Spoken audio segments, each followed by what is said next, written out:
Hello. Hello and welcome to my garden and the dinosaurs who live there. Well, we've got a lovely quiet, calm morning this morning after having some pretty miserable weather. So I wanted to get in a bit of recording since I've not done that much recently other than my garden tours. So this morning what I thought I'd start by doing is telling you a little bit about how I am going to try and protect some of my cabbages from slug and snail attacks.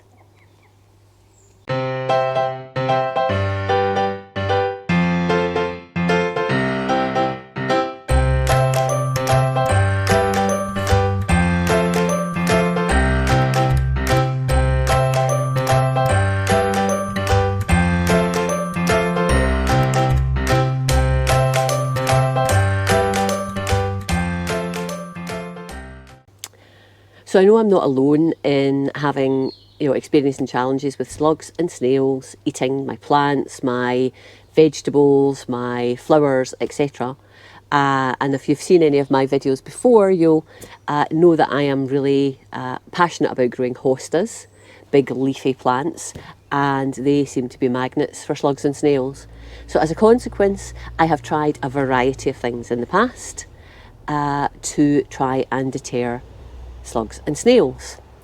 And just to run through a few nematodes, which are little microscopic creatures that you water into the soil and they infect the slugs and kill them. Coffee grinds to stop snails going over the coffee grinds.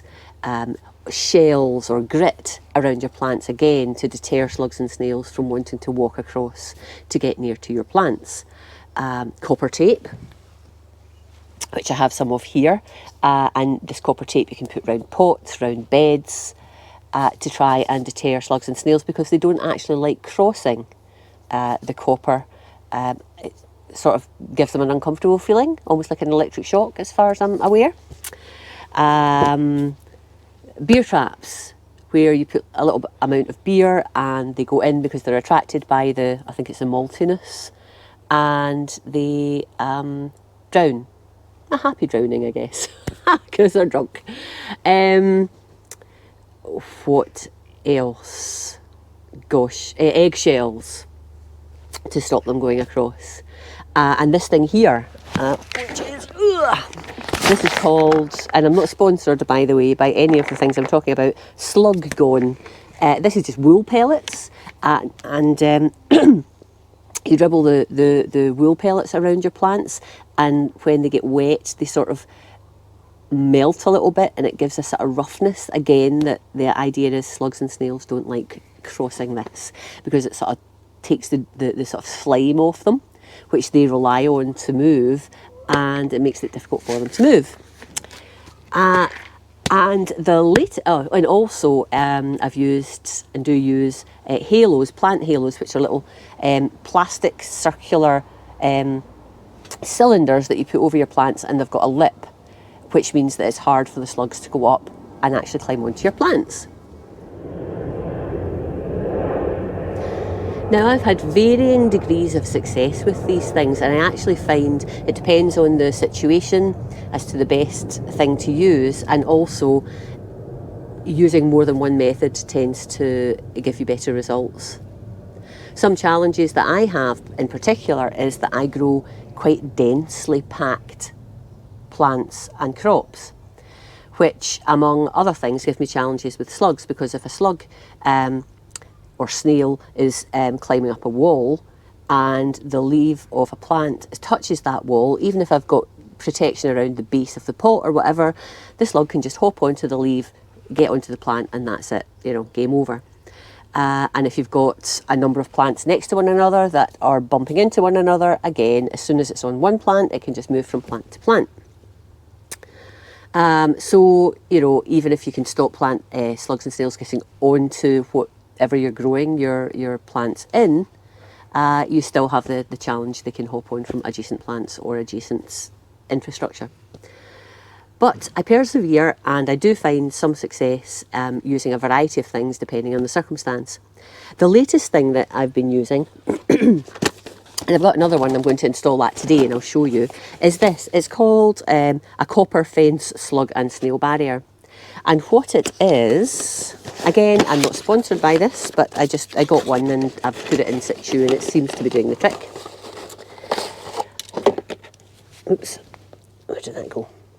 So what it is oh, a sort of copper mesh, and you get enough to make a sort of, to surround a raised bed. And that's it there. And then you get these pegs. And the idea is that you make a barrier around the growing area. And this, because it's got copper, it's made of copper, the snails and slugs won't want to climb over it. Yeah, so that's what I have used in a bed down there. I showed in my last, the third garden tour video, the one that I was talking about beds and borders, if you want to have a look at that. I've got this installed in a bed that I'm growing beetroot in, and I'm now going to put this one in a bed that I am growing some cabbages in. So let me show you how I'm going to get this installed. So this is a bed that I am going to put the barrier up in. This is what I've got, the bed I've got some cabbages in. But as you can see, I'm growing other things around the edge of the bed. So the first thing I'm going to have to do is move the pots and things that are around this bed, which is easier said than done for some of them.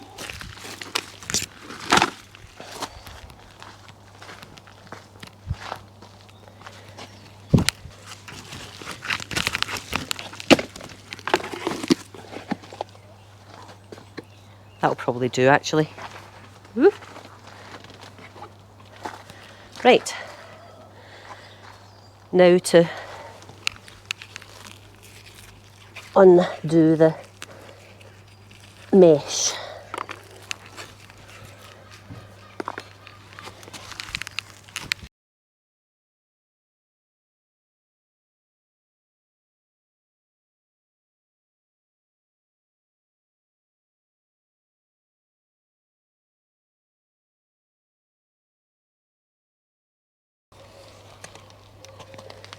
Now, what can we see here? We can see that there's some weeds growing that I'll need to attend to.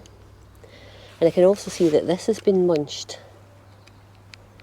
Now, is that slug damage, or is that something more sinister, like a caterpillar of some description? I'm going to have a nosy. Ah, look, there's a little tiny slug on that leaf there. So I'll get that, and I'll have a quick check to see if there's any other slugs in here. This little cabbage isn't looking great, so I might just remove that. There's not that much space in here. It is a small bed, so maybe I'm better just removing that and not replacing it with anything else. But the other cabbages are looking not bad, although you can see that definitely has been munched. So, as well as the barrier, because there has been slugs and snails in here, and it might be they're already in the bed, so the barrier won't do too much. It will help other slugs, or help prevent other slugs and snails getting in. I'm going to use some other means of protection as well. So I'm going to top up my beer traps, and I'm going to put some wool pellets down as well. But first things first, I'll get rid of that poorly cabbage. I will get rid of that slug, and I will do a bit of weeding.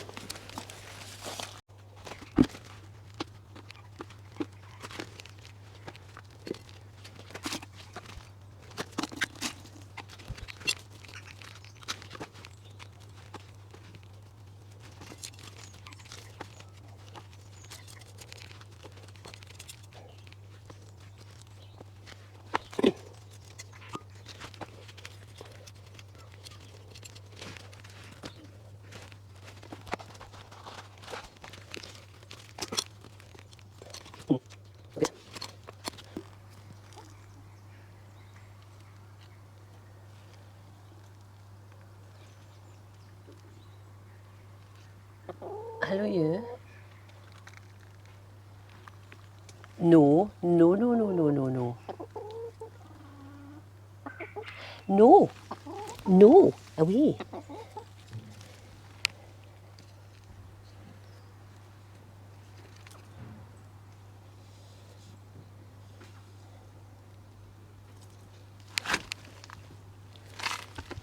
Mm-hmm.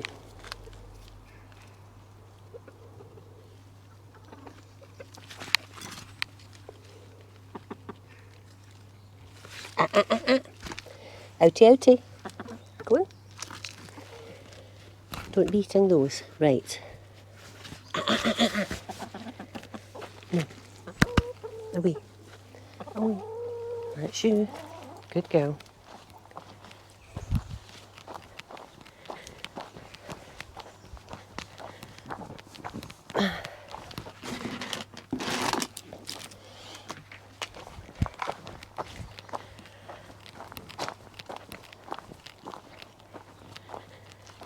Oh no! Out! Out! Out! Out! Out! Out!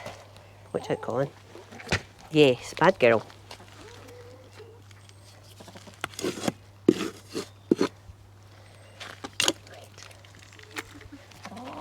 Here we go.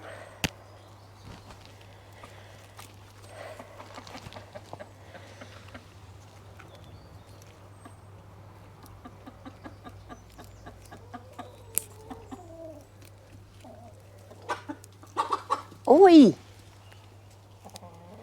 Matilda?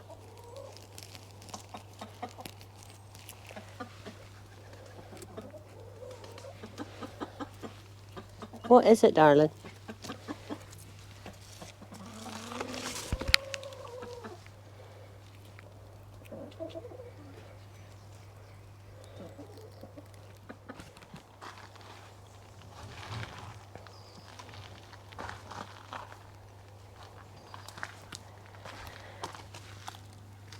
I've got a spear, I may as well just keep it wrapped round and do a second layer.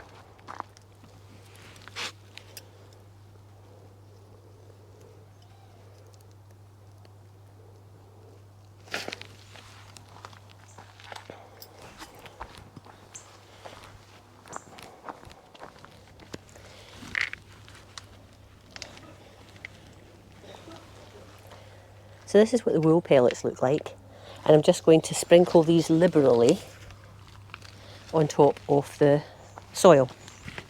So any slugs that are already within the barrier, within the barricade, I hope will be deterred from getting near me plants by these wool pellets.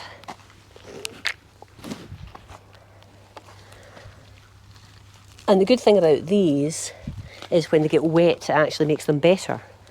Whereas with things like coffee grounds or salt or whatever, rain sort of basically makes them less effective because it washes them into the soil.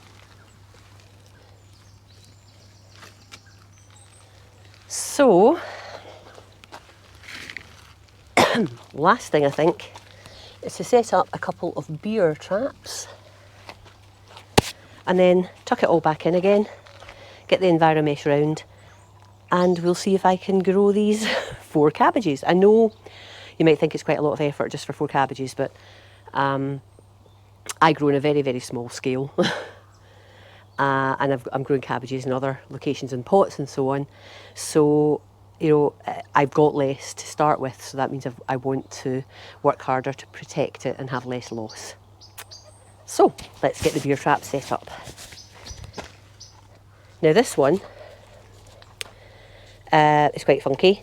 You have a base pot that you put, that this sits in. Now this has got a hole in it. So that sits in there. This acts like a little lid to keep some of the rain off, and you actually just pour the beer in there. So when you come to empty the gooey slug mess out, which is really disgusting, I have to say, you just lift this out, this stays in the ground, and so you can still use some of the beer that's in there, although I would generally top it up. So I'll pop this in here.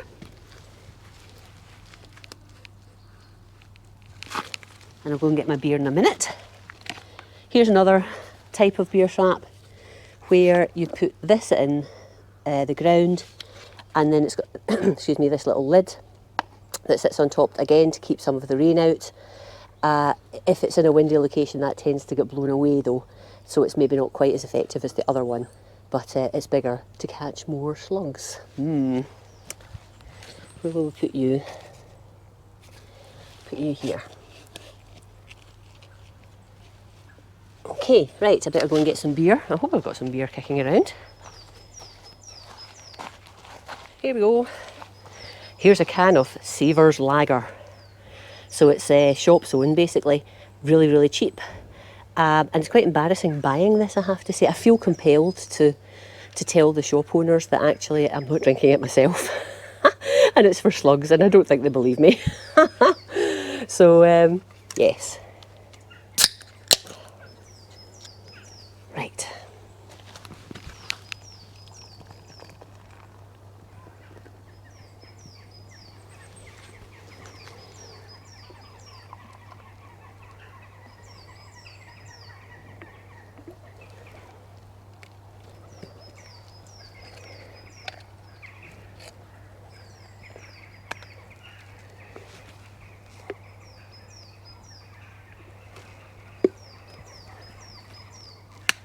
There.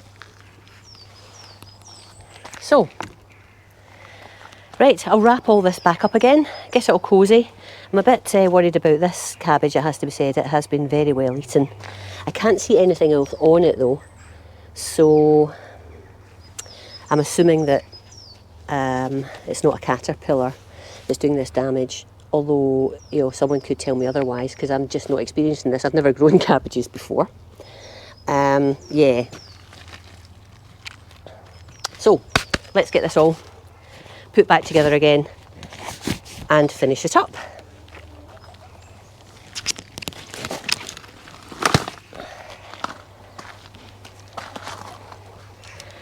Okay, that's us. If you can see in there, my 4 little cabbages. Let's see if I can manage to grow them into produce that I can eat. Okay, well, I've done my best. We just have to hope that the cabbages grow. So if you've got any tips and hints about what I could do with them that I'm not already doing, I would love to hear them in the comments. But for now, if you have enjoyed the video, please give me a thumbs up, and I'll talk to you again very, very soon. Bye bye for now.